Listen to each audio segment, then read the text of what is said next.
Okay, starting with question 11 here, what is the value of y? So we need to solve for y. Split this guy up. We're going to do some distribution. -3 times y. That is -3y.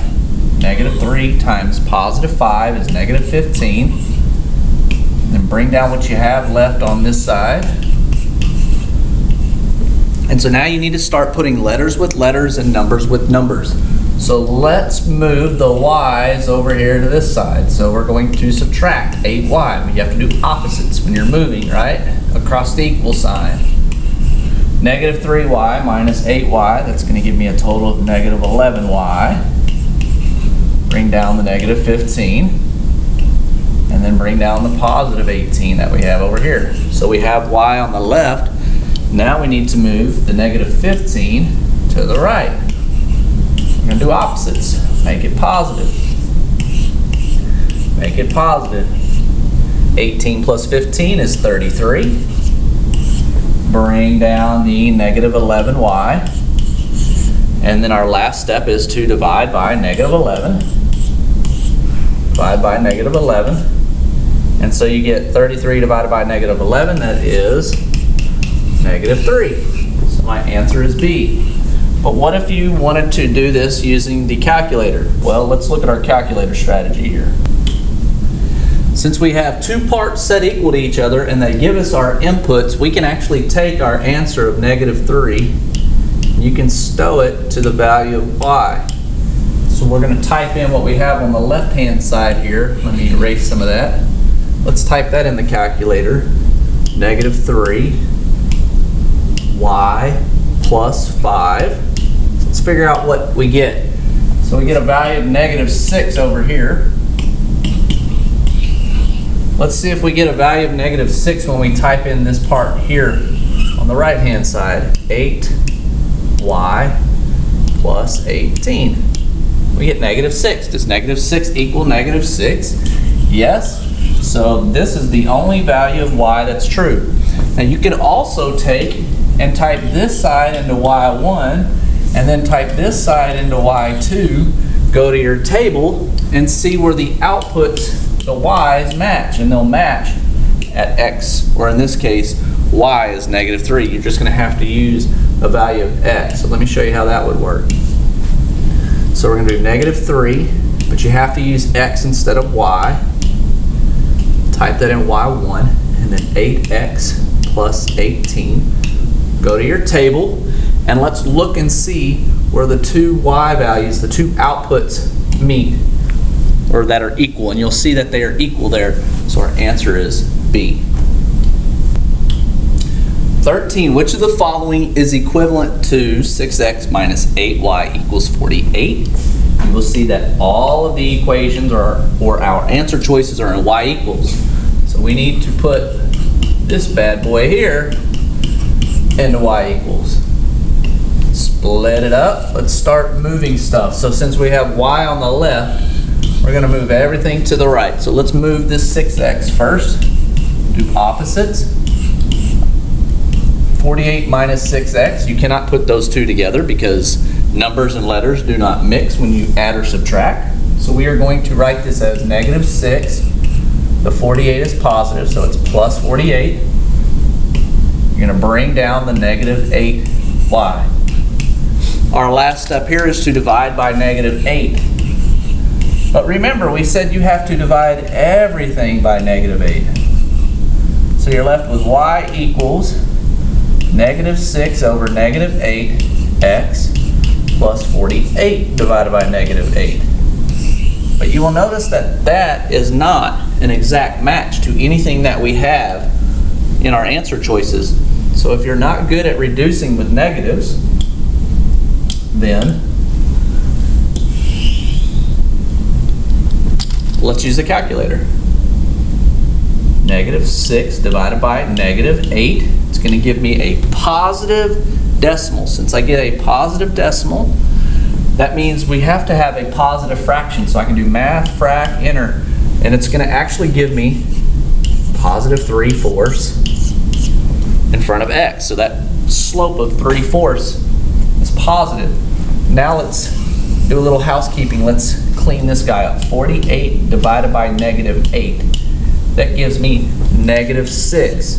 So this is the part that is reduced. So let's find an answer choice that matches up to what we have here, and you will see that it matches up to A. 17. 17 was a whammy. Which inequality represents all the solutions to the following inequality? Let's start. Split this guy up. We're going to move letters to the left. So we're going to move this x. We're going to make it -x. But when you subtract x over here, you notice that it goes away as well.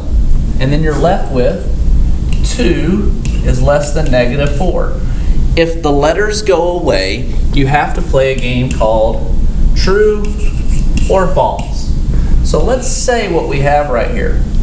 Is 2 less than -4? That is no. 2 is not less than -4, so that means that is false. And we reviewed and said if you get something false, that means it's no solutions. There are no solutions to this problem. If we ended up getting something that was true, true would be all solutions or an infinite number of solutions. But in this case, we ended up getting a statement that is false. So that is no solution to this problem. Here we go. Question 18. Which inequality describes all of the solutions to the following? We have to get x by itself. Split this guy up. Do some distributions. 6 times 3 is 18. 6 times -x is -6x. We'll bring down our sign. Bring down what we have left.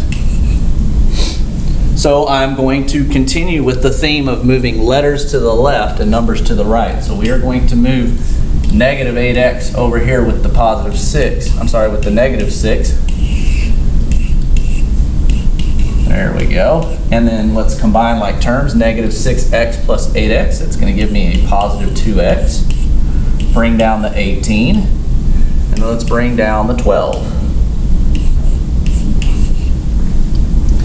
And then we need to move the 18 to the other side. So we're going to do opposites. So we'll subtract 18. Subtract 18. 12 minus 18 is -6. Bring down your symbol. Bring down 2x. And our last step is to divide by 2. We are not dividing by negative. So that means our sign, our inequality sign, is going to stay the same direction or face the same direction. And so at the very end, we're left with x is less than or equal to -3. X is less than or equal to -3. Our answer is C. And our last one, number 19, we need to get x by itself. So let's take a look what we have. Which inequality represents the values of x?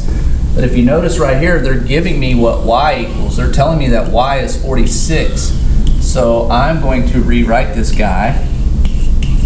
And I'm going to plug in the value of 46 for y. Now I can get x by itself. Let's distribute. -6 times x.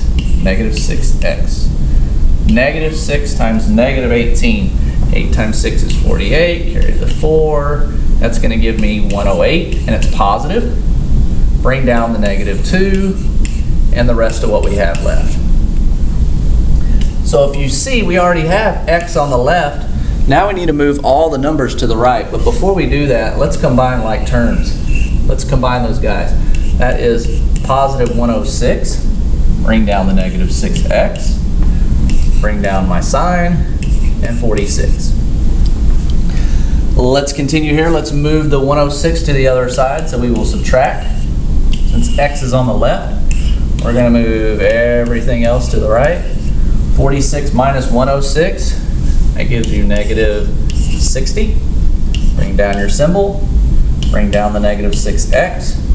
You will see at the very end we are dividing by a negative number, and when you divide by a negative number, the sign changes direction. And so now we do, what is -60 divided by -6? It's 10. Our sign flip.